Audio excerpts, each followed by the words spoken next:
9 জিলহজ থেকে নিয়ে 13 জিলহজ আসর পর্যন্ত প্রত্যেক মুমিন মুসলমান নর নারীর উপরে ফরজ নামাজের পরে একবার করে পড়া ওয়াজিব।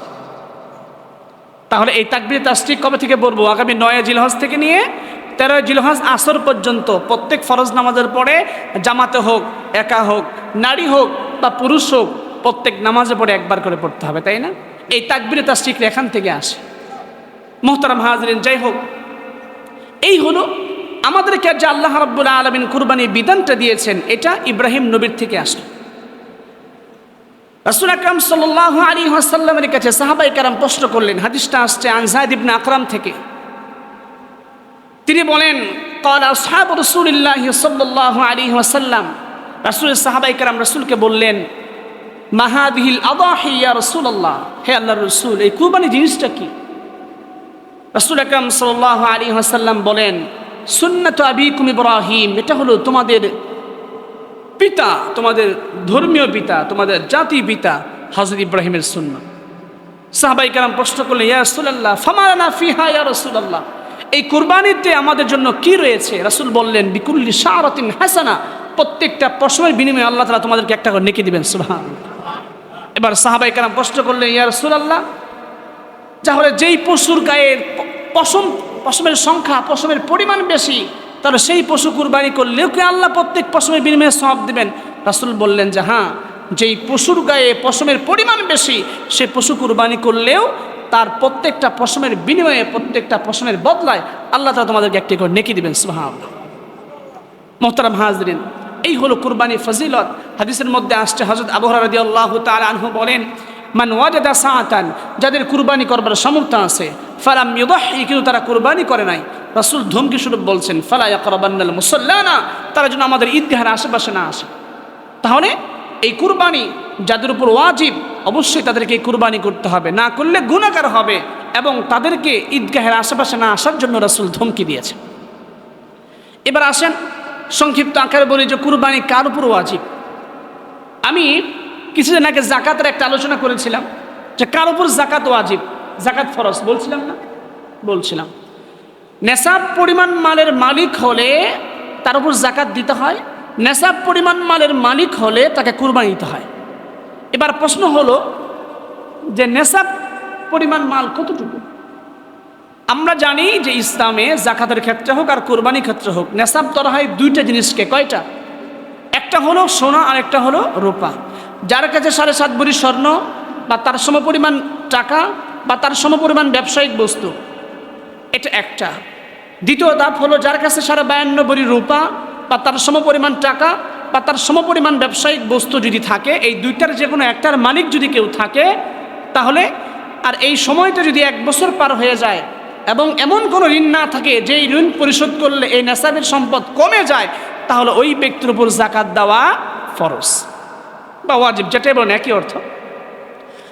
আর এই সম্পদ এই 10, 11, 12 জিলহজ মাসে 10, 11, 12 এই 3 দিনে এই সম্পদ যার কাছে থাকবে, সেই সম্পদের বয়স 1 বছর হোক বা না হোক, তাকে কুরবান দিতে হবে। আবার বললাম, তাহলে আমরা সহজে বুঝি 10 জিলহজ, 11 জিলহজ এবং 12 জিলহজ আসর পর্যন্ত যে ব্যক্তির কাছে 7.5 ভরি স্বর্ণ বা তার সমপরিমাণ টাকা বা তার সমপরিমাণ মূল্যের ব্যবসায়িক বস্তু থাকবে, তার উপর কুরবানি ওয়াজিব। অথবা যদি নিচের দিকে আসেন, দুইটা নেসাব হয়, নিচেরটা যদি আসেন 52.5 ভরি রূপা অথবা তার সমপরিমাণ মূল্য অথবা তার সমপরিমাণ মূল্যের ব্যবসায়িক পণ্য যদি 10 জিলহজ, 11 জিলহজ, 12 জিলহজ আসর পর্যন্ত কারো কাছে থাকে, তাহলে তাকে কুরবানি করতে হবে। এই হলো কুরবানি কার উপর ওয়াজিব। এবার এই কুরবানির বিষয়ে আমরা অনেক মাসালা অনেক সময় বলে থাকি, অনেকেই জানার চেষ্টা করেন, অনেকেই জানেন না, ভুল করেই কুরবানি নষ্ট করে ফেলেন। বিশেষ করে কয়েকটা মাসালা সকলেই জানেন, সেটা হলো যে একটা কুরবানির পশুতে কয়জন ব্যক্তি অংশীদার হতে পারবে বলেন? ছাগলের মধ্যে 1 জন, আর গরু বা মহিষ বা উট যদি কেউ কুরবানি করে, সেখানে কয়জন অংশীদার হতে পারবে? 7 জন। এখন এই যে গরু এবং মহিষ, এই দুইটার ক্ষেত্রে আমরা যখন বাজারে পশু ক্রয় করতে যাই, তখন আমরা চিন্তা করি দাঁত আইছে কিনা, তাই না? এখানে দাঁত আসা শর্ত নয়, একটা পশুর গরু এবং মহিষ এটা কুরবানি উপযুক্ত হওয়ার জন্য 2 বছর বয়স হতে হয়। কয় বছর? তাহলে গরু আর মহিষের জন্য কুরবানির বয়স 2 বছর। ছাগলের ভেড়ার জন্য কুরবানির বয়স 1 বছর। কেউ উট কুরবানি করলে কুরবানির বয়স 5 বছর। কয় বছর? কেউ যদি উট কুরবানি করতে চায় তাহলে উটের বয়স কত হতে হবে? 5 বছর। আর কেউ যদি গরু আর মহিষ জবাই করতে চায় কুরবানি পশুর বয়স কত হবে? 2 বছর। কেউ যদি ছাগল কুরবানি করতে চায় তাহলে ছাগলের বয়স কত হতে হবে? 1 বছর। কিন্তু ছাগলের ক্ষেত্রে একটু ভিন্ন নিয়ম আছে। কেমন? কোনো ছাগল যদি 6 মাসে বা 8 মাসে এতটা হৃষ্টপুষ্ট হয়, দেখতে 1 বছরের মতো, ওটাও কুরবানি করতে পারবেন।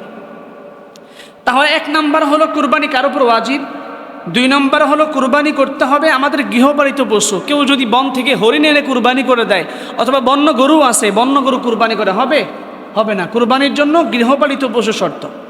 3 নম্বর হলো যে এই কুরবানির পশুর বয়স গরু এবং মহিষের ক্ষেত্রে 2 বছর, ছাগলের ক্ষেত্রে 1 বছর। কেউ উট কুরবানি করলে 5 বছর। এবার আসেন, এই যে আমরা কুরবানি করি, যেখানে 5 জন 7 জন বাগী হয়, সেখানে যদি একজনের নিয়ত খালেস না থাকে, বলেন বাকি জনদের কুরবানি কবুল হবে? এই জন্য আমি কার সঙ্গে ভাগে অংশীদারিত্বে কুরবানি দিচ্ছি তাদেরকেও আমাকে বুঝে শুনে তারপরে অংশীদার হতে হবে।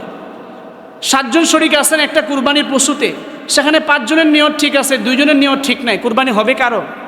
হবে না। এই জন্য যারা অংশীদার থাকবেন প্রত্যেকে কি করতে হবে? নিয়ত খালেস রেখে শুধুমাত্র কেবলমাত্র আল্লাহর জন্য কুরবানি করতে হবে। গোশত তো আল্লাহ আসমান থেকে পুরাই দিবেন না, খেতেই দিবেন, কিন্তু নিয়তটা খালেস থাকতে হবে।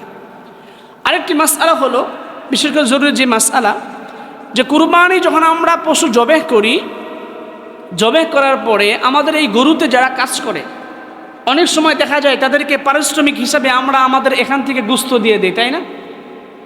জমকে কাজ করছে একদিন বা 1 দুপুর কাজ করছে, তাকে আমরা এই 1 কেজি 2 কেজি গোশত দিয়ে দিই। মনে রাখবেন, কুরবানির পশুতে যারা কাজ করবে, সেটা কসাই হতে পারে বা যে কোনো শ্রমিক হতে পারে, তাকে পারিশ্রমিক হিসাবে আপনি টাকা দিতে পারবেন, কিন্তু পারিশ্রমিক হিসাবে কুরবানির এই পশু থেকে কোনো গোশত দিতে পারিশ্রমিক হিসেবে দিতে পারবেন না। আপনি যদি অন্য কাউকে এমনিতে দেন দিতে পারেন, কিন্তু পারিশ্রমিক হিসেবে কাউকে কুরবানির পশুর গোশত দিতে পারবেন না। মনে থাকবে তো?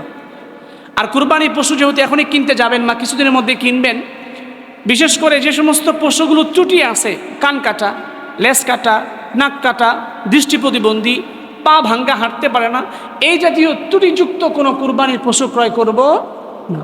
কুরবানি যখন আল্লাহর জন্য হবে, তখন কুরবানির পশু যেন সুস্থ সবল থাকে, এটা দেখে তারপরে আমাদেরকে কি করতে হবে? কুরবানির পশু ক্রয় করতে হবে। যাদের সামর্থ্য আছে তাদের জন্য কুরবানি ওয়াজিব, আর যাদের সামর্থ্য নাই তারা যদি কুরবানি দেয় তাহলে ফজিলত আছে, সওয়াব আছে, এটা সওয়াব থেকে বিফলে যাবে না, কুরবানি দিতে পারবে। কিন্তু যাদের সামর্থ্য নাই তারা যদি কুরবানি না দেয় তাহলে তাদের কোনো সমস্যা নাই। এই জন্য সামনে যেহেতু কুরবানি আসছে, অনেক বিষয়গুলো মাথায় মনে থাকতে হবে। আর আরেকটা মাসআলা হলো, অনেকে জিজ্ঞেস করেন যে কুরবানির পশুতে আকিকার অংশ নেওয়া যাবে কিনা। এটা অনেকে জিজ্ঞেস করেন। কুরবানির পশুতে আকিকার অংশ নিতে পারবেন। কেউ যদি নিয়ত করেন, যেখানে কুরবানি গরু ক্রয় করেছি 7টা ভাগ, একটা ভাগ আমার কুরবানির জন্য আর 6টা ভাগ আমার 6 ছেলের আকিকার জন্য, আপনি এখানে ভাগ নিতে পারবেন, সমস্যা নেই। কুরবানির পশুতে কুরবানির নিয়ত এবং আকিকার নিয়ত দুটাই একসঙ্গে হয়, কিন্তু ভাগ থাকতে হবে আলাদা আলাদা।